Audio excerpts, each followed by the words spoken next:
Following is a production of DallasCowboys.com and the Dallas Cowboys Football Club. How about them Cowboys? Yeah! Go Cowboys! This is Cowboys Storyline with Nick Eatman.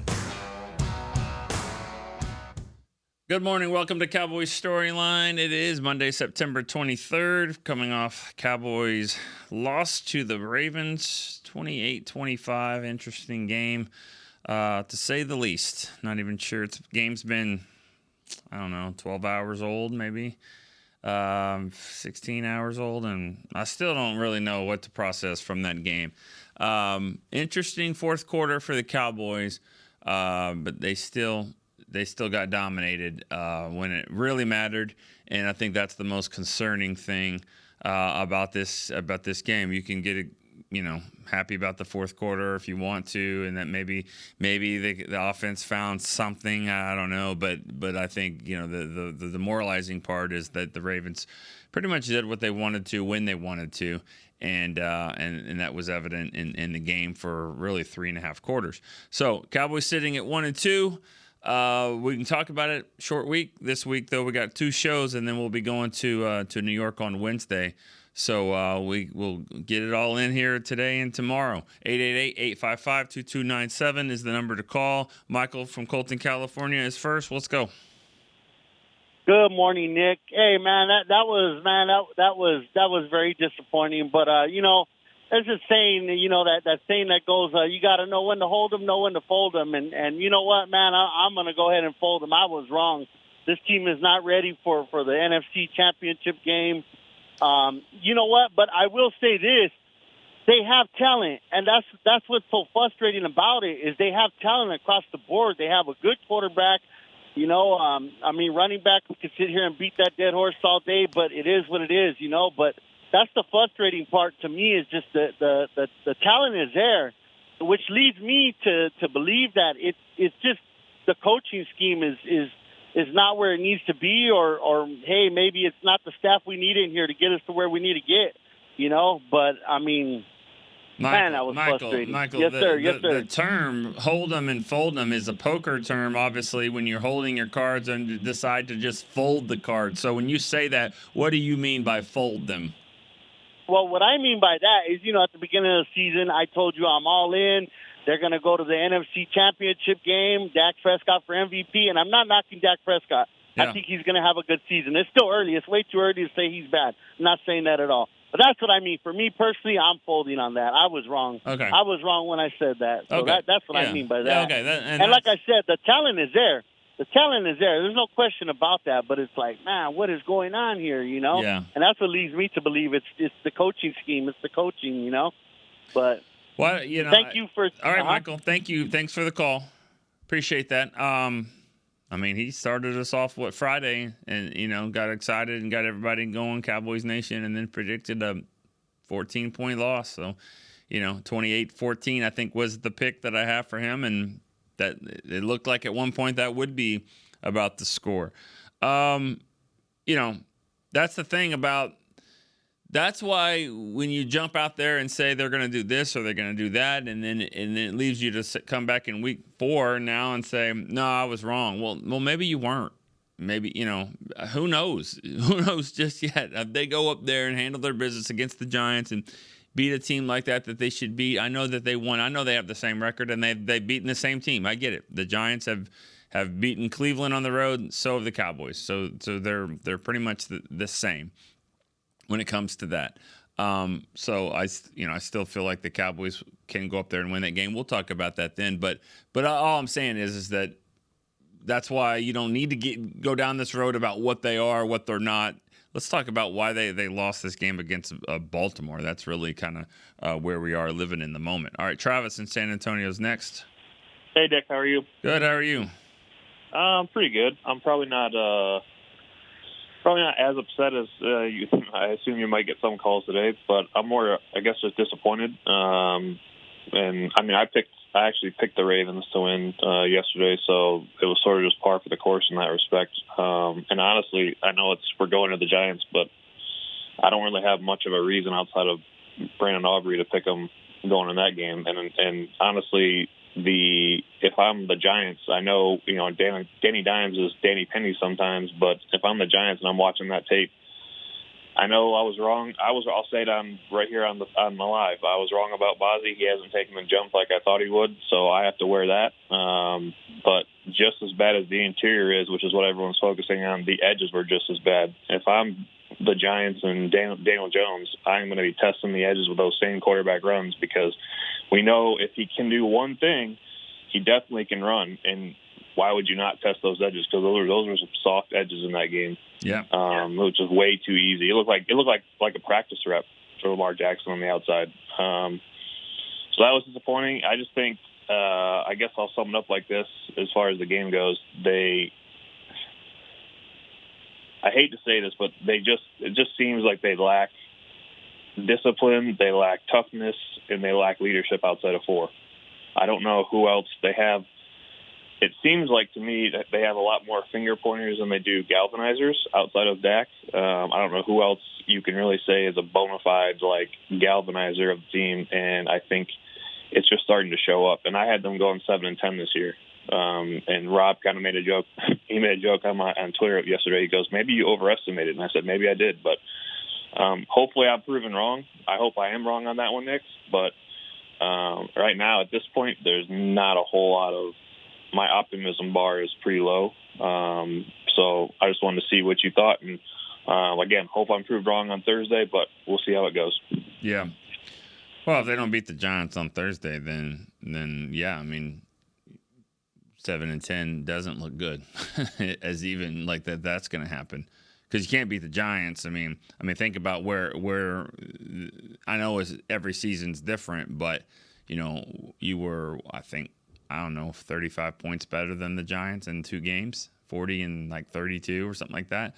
So if they've closed the gap that much, because they're not good. I mean, there's no doubt about it. They're not a good team either. So if that's happened, then that just kind of goes to show just how far things have fallen. I'm not really there yet to say that the Cowboys are not going to win that game or get turned around. I think one thing that we've seen is matchups matter in the NFL. You saw that New Orleans Philly game. You know what I mean? Just how Philly played New Orleans and how the Cowboys played them. And I'm pretty sure when the Cowboys play Philly, it'll probably be a closer game, too. So it's just kind of all about the styles make fights type thing. And I think the Giants is they've shown, that they don't match up the same as the Cowboys. And I mean, Dak's won 12 in a row or something against them. So, we'll get to that problem on Friday if that's what we're coming in here talking about. But you're right about running the ball, running, off the edges, and Daniel Jones can do that. But again, we'll keep it with Baltimore for now, and because it is a short week before we turn the page. All right, let's go to Tyrone in Pennsylvania. Hey, Nick, how you doing? I'm a first-time StoryLine caller, but I used to call you a couple of times when you were on the break. How you doing today? I'm good, man. Here we go. All right, man. Well, how are you? I'm over here in eastern Pennsylvania, so I kind of deal with the Eagles fans and the trolls. But yeah, man, I'm gonna keep this clear and concise. This team, Des said something on Twitter, and I kind of agree with it. I was saying it before, in groups and stuff of that nature.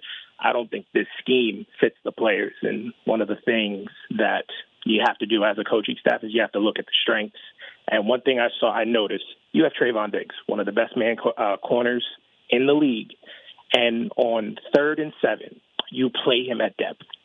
And it is a routine 7-on-7 out route for the game. That's the game right there.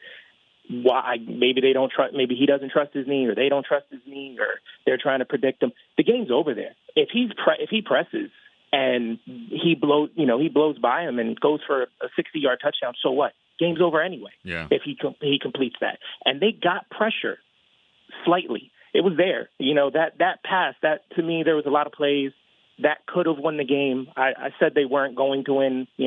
Friends and family and such. I knew, just because I don't think Zimmer is the fit coach-wise. I don't know if it's, the players aren't getting his scheme or they don't have the type, but Zimmer's got to adjust something. And playing Carsons and Diggs at depth, it's not working, and you've seen it for the last 2 games. So Okay. I'll hang up. I'll listen to you, man. I appreciate everything you do. Good take. Thanks, Tyrone. And you're right. I mean, Lamar Jackson, he's a great runner. He's a playmaker. There's no doubt about it. But he's not the best passer in the world. We know that. And so I'm with you on that. Make him make that throw. And if they want to do that, if they want to test it on 3rd and 6 and they want to go deep down, the field, go for it, but I'm with you on that. 7-8 yards, wins the game for them. And so I would have had him a lot closer to the line of scrimmage and just make him make a play. He maybe doesn't make that throw, and then he scrambles around, and then who knows what happens there. But yeah, I disagreed with the coverage on that play. And I think you're right. And a lot of times you with these corners, I mean, you're doing it to protect them, and of what he's good at. I'm not saying he's not 100% or whatever, but most players with an ACL injury, they don't come back exactly the same. The knee is healthy and ready, but everything mentally and just how much you want to test it and cut on it and things like that, it's a little different. And so we'll see moving forward if that's something that he gets a little closer and closer playing his style a little bit. All right, let's go to Bobby in Dallas. Hey, Nick, how are you? Good. How are you doing? I'm doing all right. I'll try to keep it brief. Long-time listener, been listening to you guys since the lunch break, so really appreciate everything you and the guys do. Really quick, correct me if I'm wrong, but something that's always stung me, and I think it particularly came up yesterday, is back in 2016, we actually technically had the opportunity to draft Jalen Ramsey in the first, and we could have actually gotten Derrick Henry in the second. And I know that you could play that game all day, but I think it's worth raising that because this is the one I feel strongly about, to where I really think that combo would have gotten us a ring. I think the consistency of having that much solid depth and strength in those 2 positions probably would have been enough for Dak. So I'm curious if you agree with that.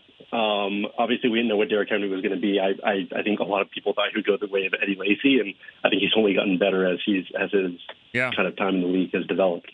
And then second point, I haven't had a chance to listen to it. Forgive me, it's been brought up, but I want to talk about Dak's accuracy for a second. I think it's never been his strength, and I think that's probably the reason he was drafted in the 4th round. I actually think Cooper Rush has a better deep ball. But I think, I don't know, I'm torn between saying you're the highest paid quarterback in the league. You've got to be able to not miss Zeke when he's in the flat. And even some of those catches to Ferguson and some of the other receivers, they're still behind him. So I'm wondering, does Dak just need to get better, or does our coaching and our offensive coordinator really just need to scheme for him to bounce outside and make the short throws? And I really appreciate it. I'll hang up and listen. All right, thank you. Not sure if Bobby's a first-time caller for the but if so, go for it. I know you've. Thank you, Chris. And I know that he's called before, but I don't remember writing that down on my sheet here. So, anyways, and good points. 2016. I mean, yeah, it's easy to say that now. There's a lot of factors involved with that, because were they going to take Derrick Henry, in the second? I mean, I think Jerry wanted to take Jalen Smith in the second round. I think that he was just hell-bent on doing that. So I'm not sure if they would have even gotten him in the second round. I know he was there, but that doesn't mean that they take him. And, like I said, Dak and Zeke together, maybe Dak doesn't develop like he did without him. I mean, they were great for each other in their own way. I think so, at least. And so it's really hard to go down that road. Yes, Ramsey, great corner. And if Ramsey had the career that he had and Derrick Henry has the career that he has, then, yeah, the 2-for-1 is better than what you would have had, I think, with Zeke and of course, Jalen Smith. But, you can go down that route in any draft. I mean, I think the better argument would be, why not this year, though? Why not why not now? Why not in the offseason? I mean, I think that argument is one you could definitely talk about. If not him, other running backs that were out there. It's a pretty strong free agent class of running backs this year, and the Cowboys chose to go the route of Zeke, and Royce Freeman, and not draft a running back. So I think that should be discussed, and I think that would be fair criticism at this point in the season. I think the running game, the lack of running games, is the biggest problem on this team. You can argue all day long about stopping the run, because that's not better either. But I think the fact that they can't run the football is still the biggest issue facing this team right now. Dak's accuracy is another part that you just talked about, Bobby, and that's who he is. You're right about that. 4th round pick. That's who he is. That's how he's always been. And the deep ball, I've said the same thing. I mean, yeah, Cooper Rush, I think those are better deep ball. That's kind of what he does. I mean, you could make the argument Jason Garrett threw a better deep ball than Troy Aikman, just from lining up, throwing a deep ball. There's a lot more to the football game, playing quarterback, than just that. So we don't have to get into all that. But I think that there's some passes in the last couple of games. There's passes that Dak has missed, and everything that he does now is getting, the number 60 gets thrown to him every time he does anything. All right, let's go to Gavin in Oklahoma City. Hey, Nick, how's it going? Good. How are you? I've been better. I paid money to get good seats to watch Derrick Henry and Lamar Jackson run all over us. Well, but other than that, I'm good. I'm going to keep it quick today because I'm in my feelings about the game. There's one thing you could take away from that game to be encouraged by, and one thing to be discouraged by. I guess you could find a million. So I guess one to encourage would be better. And then my other question would be, do you think this team in these last 2 losses, and yes, it's just 2 losses, I understand that, has more of a personnel issue or a coaching issue? Yeah. And I'll leave it at that. I just don't see the heart in this team, and I know we played 2 tough teams, you can argue, but, man, we got to beat these better teams. I'm thinking before the season, I wonder how the playoffs are going to go again. And now I'm thinking, like, man, are we even going to make the playoffs?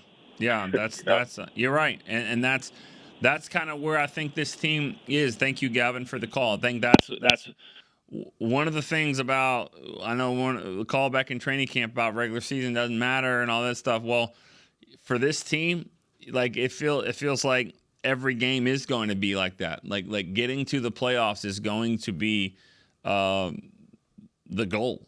I mean, it's always the goal. It's always the goal to get to the playoffs. I mean, you got to get there before you can do anything else. And so, yeah, you want the highest seed possible and all that. But I think the way it looks right now, I mean, after 3 games, is that they're going to have to scratch and claw for everything that they have. I mean, they're going to New York this week, in 3 days, playing a Giants team, and I think they're about 4-point favorites to go win the game. And that might change. I don't know. But, I mean, the Giants obviously think that they can go win the game, and they probably can. They can based off of where things are right now. I mean, to answer your question, is it coaches or is it personnel? I mean, the answer can be both, because the combination of the two is the thing. It's the personnel with these coaches, and the coaches probably want better personnel, and maybe the players want better coach. Who knows? But I'm just saying it is what it is. And so you can't just say, well, it's just the players. It's not the coach. No, because they don't. These guys, I mean, Zimmer, hey, I love the guy, but I mean, like he's not like the end all be all when it comes to coach. I mean, he's had good teams. He's had bad teams. He's had that. Now, I think he's had better defenses than he's had bad defenses. But I mean, he's been let go of other places. I mean, that happens. I mean, that's my point. Is that it's not just Mr. Fix-It all the time. And for these players, the same thing. Look at the guys that they're playing with. It's not all first-round picks here. It's not all second-round picks. It's guys that nobody wanted for a while, or free agents that were on the street, whatever it is. So they've got to come together, and look like they were doing that at training camp, and looked like they did that, for the first game. But these next 2 games, they've been figured out, and so we'll see how things switch if they do. All right, let's go to David in Fort Worth. Hey, how you doing, Nick? Good. How are you doing? Good, man. I mean, honestly, I'll tell you the truth. aside from the very first time I ever called the show, my heart really doesn't pound out of my chest. I don't really get nervous to call you anymore. I feel like we're kind of friends, even though we never met. But today, man, it's pounding, man. It's pounding. I feel like it's because I don't know how I feel. I don't know what to feel. It's been a long time since I felt like this about this team. You know me. I try to be pretty optimistic and positive, and I'm going to have a little bit of positivity in this call. And Rob and everybody else, don't jump down my throat when I say this, but I'm glad at least in the fourth quarter that Dallas had showed a little bit of fight and they crawled back a little bit. Yeah. No way, by no means am I saying this is a moral victory or this or that, but I like seeing them arguing on the sideline a little bit. I like seeing them crawl back because I've seen the other side of that story where they just all have kind of that blank stare and they're just shocked, and it kind of seems like they're just like, dang, we kind of lost today. I mean, I liked seeing the fight back because I felt like that's a little bit of what we had with, the Tony Romo days where it was like I always felt like we were never out because he was going to continue to fight. He was going to continue to do that. I wanted to say that I thought it was interesting hearing Micah talk about everybody's trying to be Superman. Everybody just needs to do their job. And then hearing Lawrence talk about people out there playing like it's Pop Warner.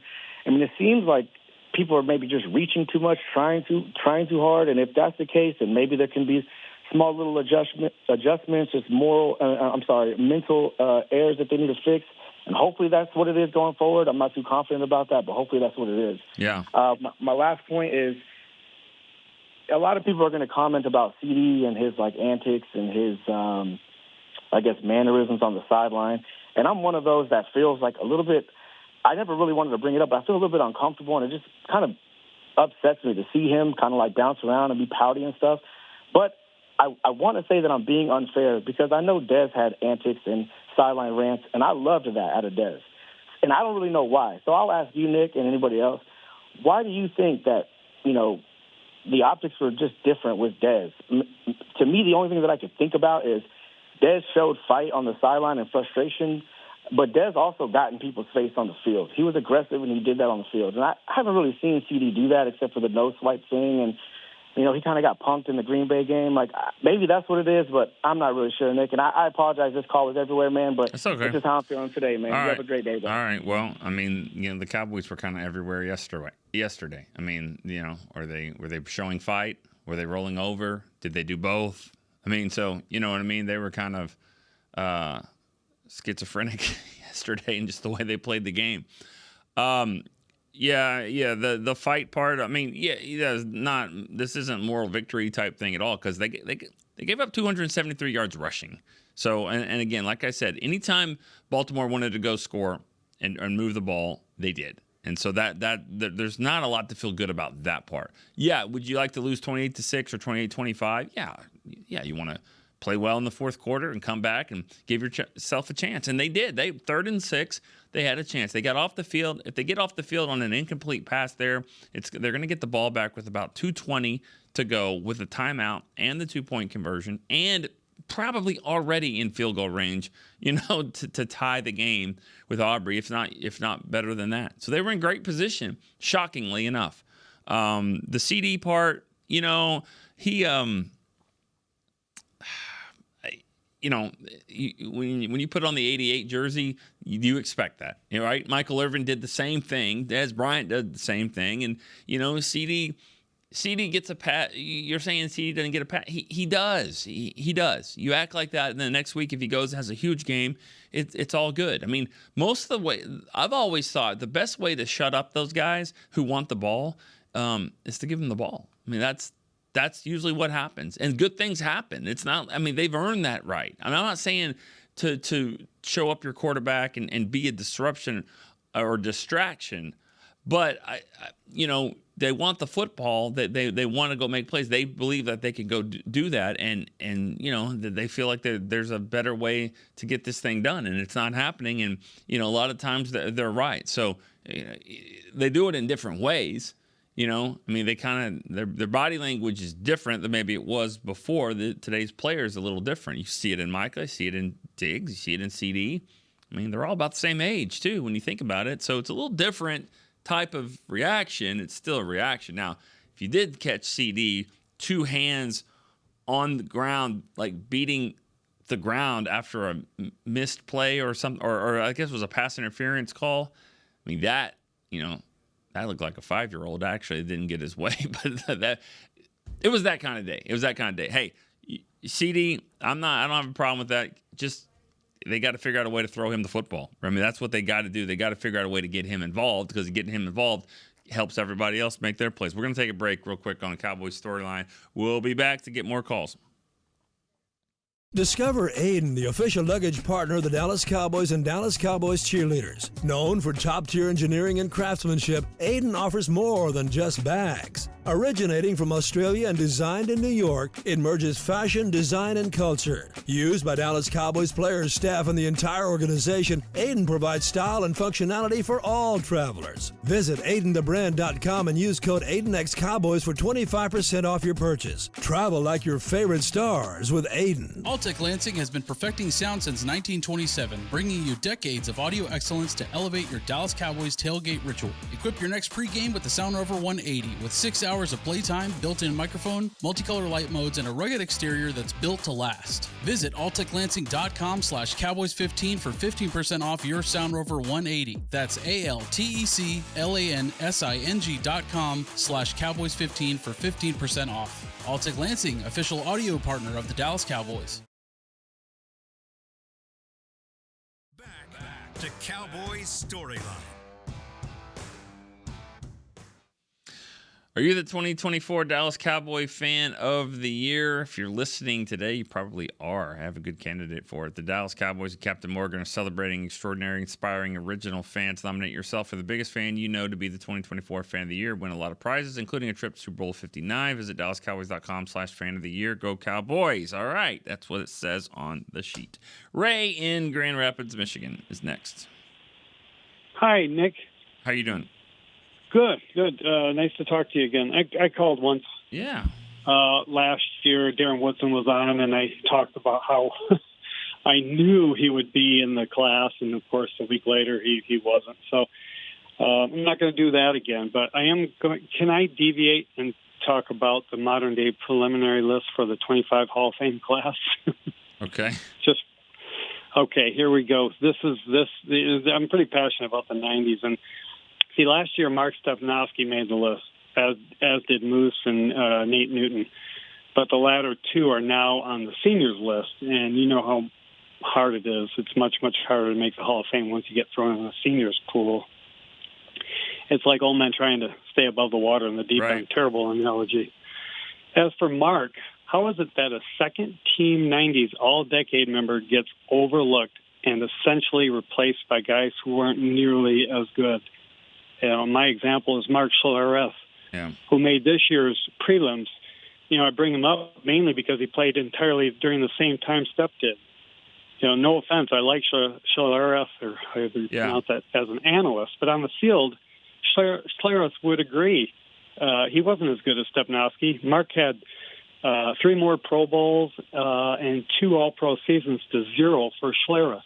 But the fact that Step anchored one of the greatest lines, if not the greatest, in NFL history, 2-time Super Bowl champion to boot, if we talk about the 90s all-decade accolade he has as well, that means one other center during that time period was considered better than Step, and that's Dermontti Dawson, who is in the Hall of Fame.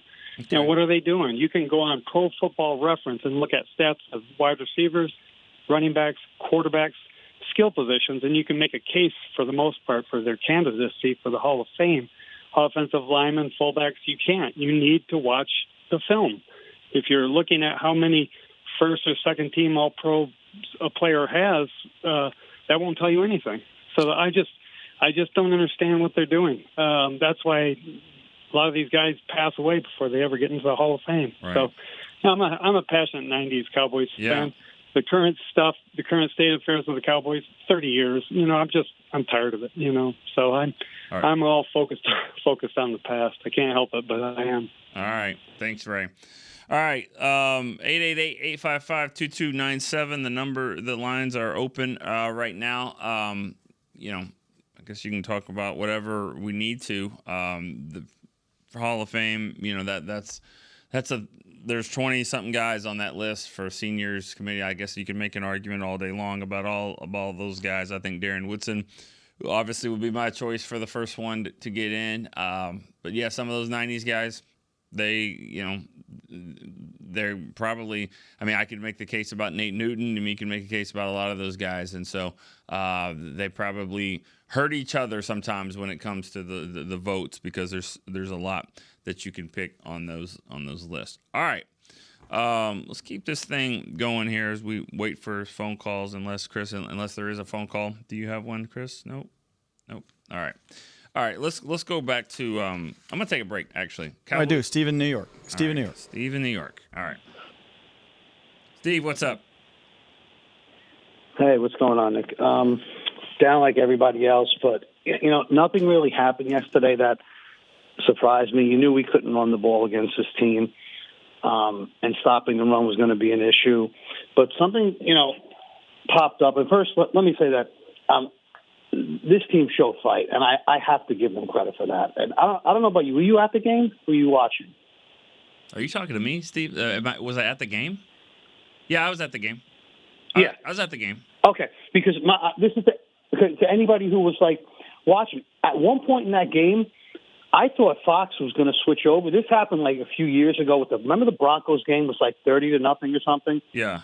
I thought they were going to switch off the game. This team fought back. They showed me something, but this popped up again, and it's going under the radar. But can you tell me why Mike McCarthy went for 2 on the first touchdown? Does anybody know that? I wasn't in his press conference. I went to the locker room, so I wasn't in the press conference. So what his answer was. I mean, he's done that kind of stuff before, and I don't think anyone had a major problem with it at the time, because it was like 28-12, 28-14. You're not expecting to get back in the game, but yeah, I mean, yes, it was. I write an article on this, and yeah, I said that too. Did they go too early? Because if you looked at it, if you don't do that, there's a shot that it's going to be 28-20. Right, and listen. Right, listen. I know I'm not saying they win the game. I know hindsight is, but still, it's just. At the time, I looked at my friends and I'm like, why is he doing that? And I think that's the perfect answer. He'll never say it, because he never thought they were going to get an onside kick, and then everything else that transpired after that. And just real quick, I'll ask you this. I know it's the popular answer is the names and who we didn't get in free agency, but not being able to run the ball. What percentage do you put with the guys back there and the offensive line?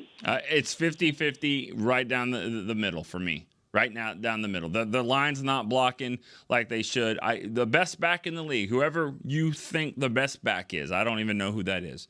Jonathan Taylor, Bijan Robinson, Saquon Barkley, I don't know who it is. But I don't think they come in here and just immediately have all this kind of success. Derrick Henry, because the offensive line is not without some issues. But I do think the running backs are not hitting the hole as good. They're not seeing the hole as good as they need to. They're not making tackles. They don't have the juice. So it's both. I mean, it's both right now for me. As for going for 2, I know this. They played the Falcons in a game 2020, okay, and they were down.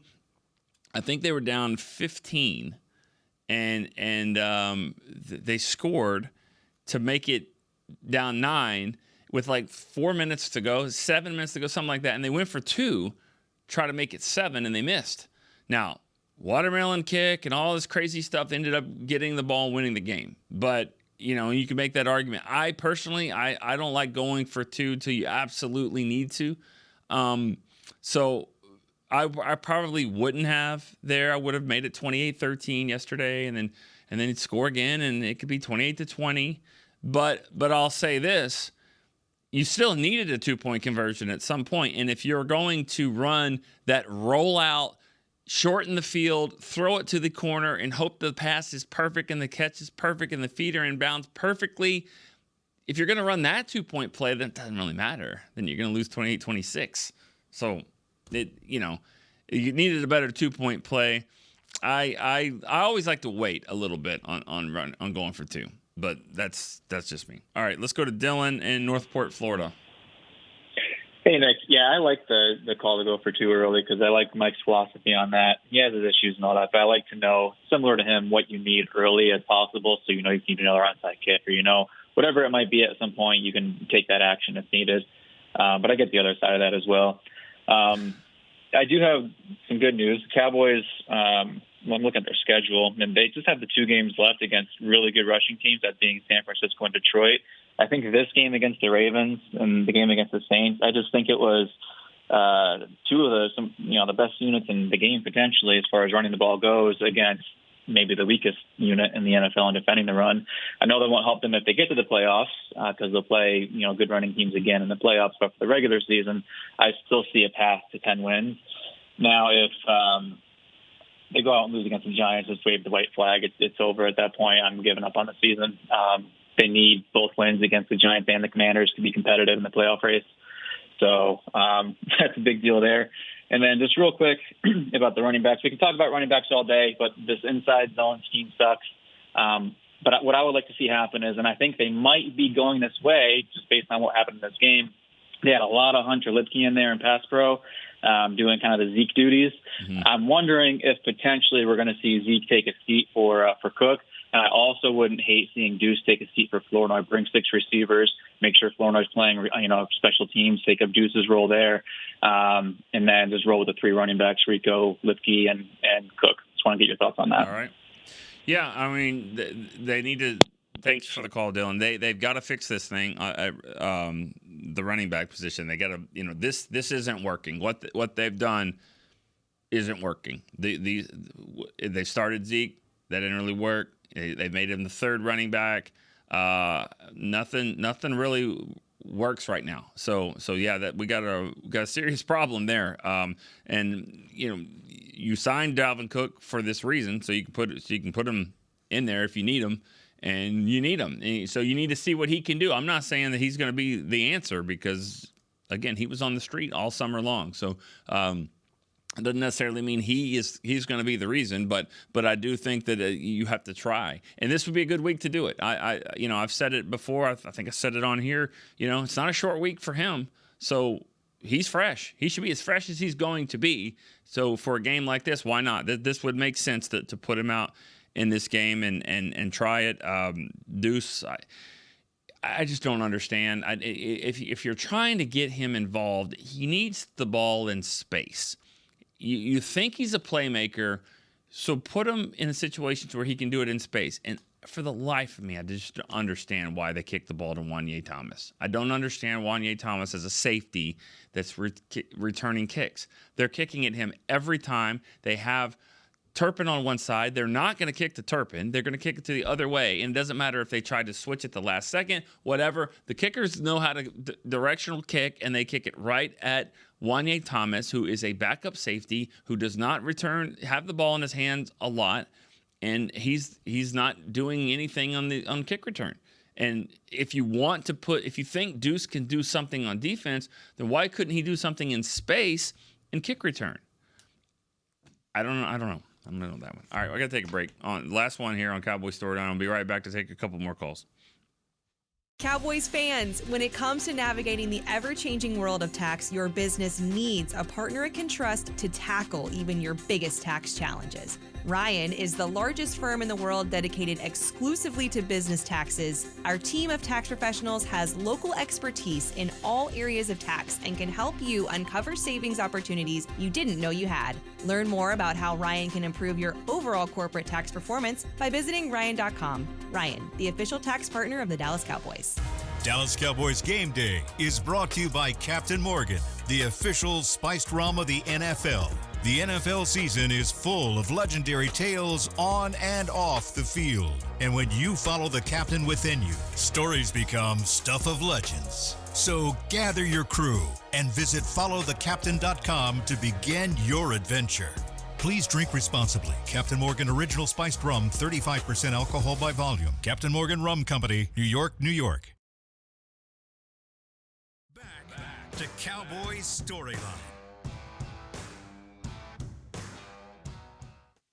You can shop at the Star in Frisco on Saturday, September 28th from 10 a.m. to 4 p.m. at the Fleet Styles Market at the Star, presented by Maker Place by Michaels. Admission is free. Visit thestardistrict.com for more information. All right, let's go to Ken in Los Angeles. Hi, Nick. How you doing? Good. How are you? I'm good. I was going to, I know the team has a lot of problems other than this, but I felt like in the summer when they had a chance to maybe get Derrick Henry or Barkley, when I was, rooting against Philly earlier and saw him break that 60-yarder, and it made me so angry, and I thought we go into this season without a running back. And I felt like we were led through everybody to be all excited because we got Zeke Elliott back. Like, oh, now we're going to win a Super Bowl. We got Zeke back. It's so frustrating. I feel like when they got beat by Green Bay, everybody forgot about all our problems. And then we kind of went with the hype. Oh, they beat Cleveland.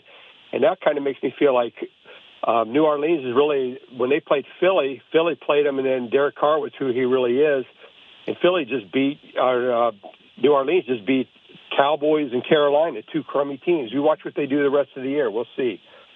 But that's kind of where it is. It's more about the running back thing. I just feel like by bringing Zeke back, Jerry Jones felt like, oh, now everybody's happy again. We got Zeke. No, I don't think so. What do you think? I don't think so. No? I honestly think Jerry wanted one of those two guys you just mentioned.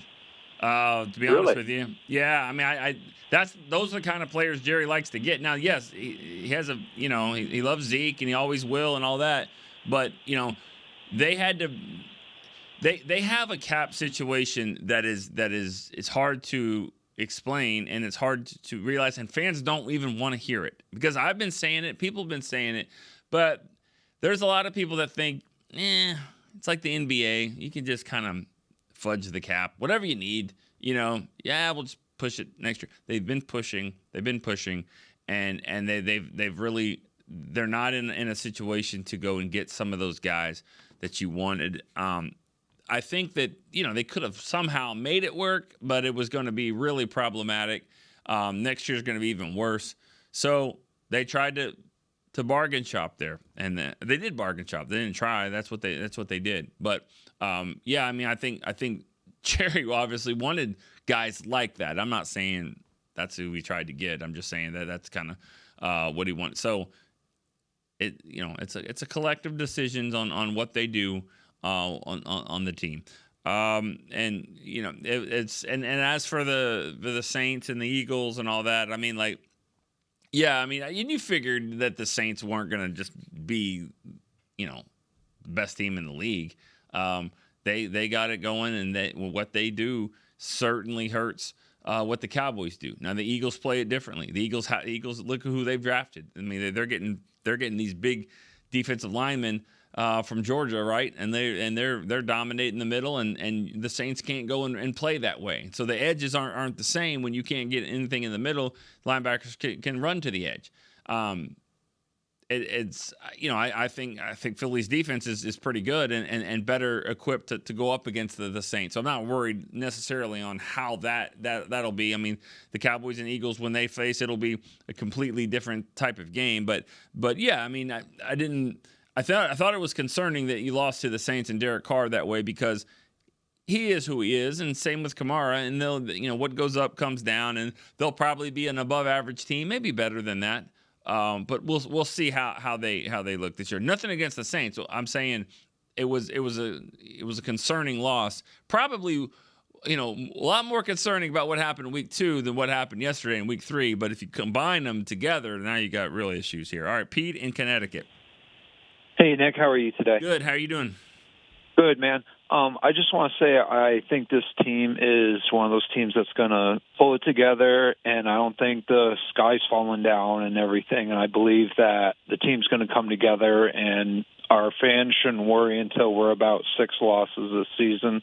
I think we're going to end up with 5 losses in total, but I think our defense will figure it out. And Dak and CD need to just work a little bit more, because a lot of guys got to think none of these guys play in the preseason, and I think, it's starting to show that they need to play a drive or two at least in the final 2 preseason games. All righty. Thank you for taking my call. Yeah. I thought about that actually driving in today. I thought the same thing about, I wonder if we're going to get to the point where coaches or are going to kind of push back and say, we these guys have to play.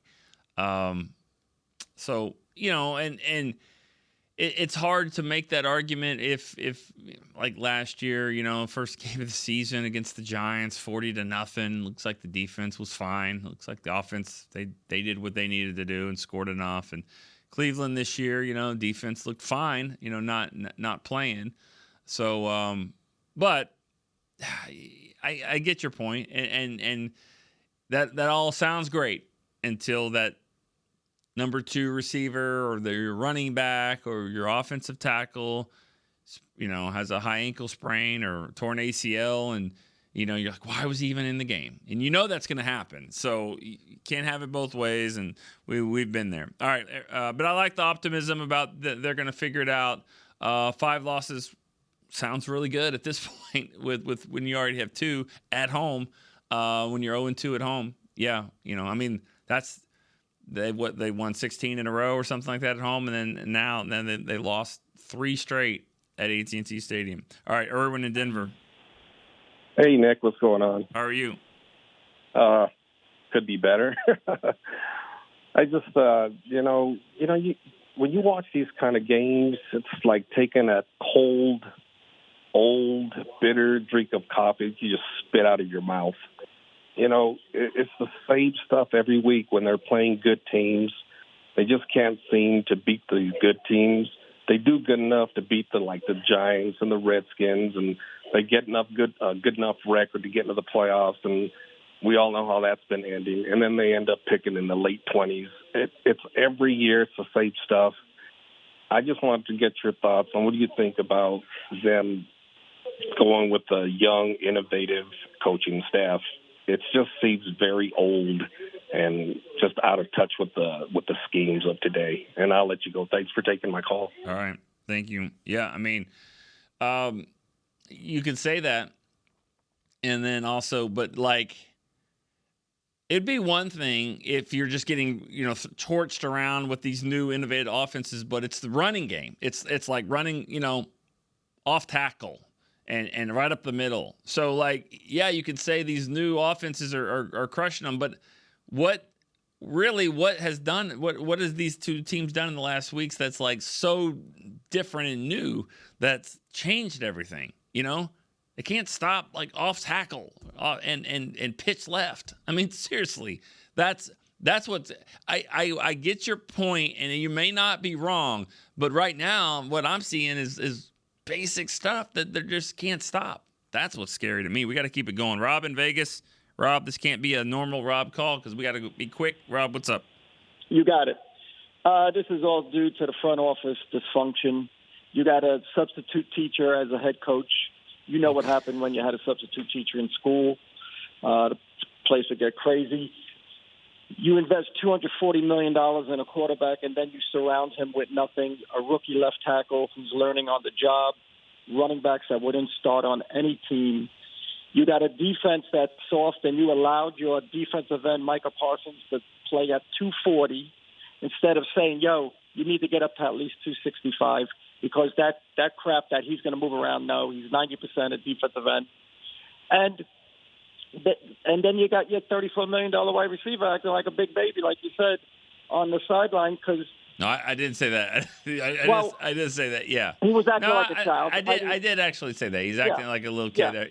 Just with that. But you know what? I'm fine with him. If he wants candy, give him candy because he's pretty good at it. No, you can't act like that. You can't act like that. You can't act like that. But his frustration is warranted because he needs the football. But part of it's on him as well. I get it. I'm not absolving him at all. And you can't fix this. You cannot fix. This is culture. This is will. You cannot fix that. You cannot make this team a better run stopper because they don't have the will to do it. They don't enjoy it. You can't fix Micah being at 240 pounds where they just allow him to do whatever he wants. No, he should have been heavier. Dak, you knew he needs help. Dak is not great. He's very good. He's not Mahomes. You knew he needs a running game. He plays better with that. They didn't do any of it. Now, I don't know if that's because Jerry said, you know what, I'm paying you the highest. Figure it out. I don't know. but it's just dysfunction. And do I think they'll beat the Giants? Yeah, probably. But I said it. If you can't beat good teams, you're going to probably end up with eight losses. You're not going anywhere because teams would be stupid to throw the ball. Even the caller said DeAndre Jones should play running back this week. You held Lamar Jackson. I don't think their best tight end had a catch. I think he threw the ball okay, but no, they don't have the will on defense, and the offensive line. Zach Martin isn't playing good at all. Steele's been horrible. Beebe's the best one. Him and Tyler Smith. Guyton, he's a left tackle. We talked about it. He's going to struggle, and that's what I didn't understand. Most important guy on the offensive line with a $60 million a year quarterback. The team is just built bad. Unfortunately, I don't think you'll fix it this year. They'll blow it up, bring in a head coach, and we're going to have to start all over. All right. Too much to discuss on that, so I'll just leave it at that. We'll hit back later and talk. I'm sure I've heard all those points before by Rob, so I'm sure he'll say them again. All right, for everybody that's called in, good show. Thanks for keeping it clean, even though I'm sure your frustrations wanted you to say other things. I hear it, and I appreciate it. We'll be back tomorrow. It'll be our last show, really, before we go to New York. So we'll still talk about the Ravens, but we'll try to shift forward and talk about the Giants as well. All right, for Chris Beam, I'm Nick Eatman. We'll see you tomorrow on Cowboys Storyline. This has been a production of DallasCowboys.com and the Dallas Cowboys Football Club. How about this, Cowboys?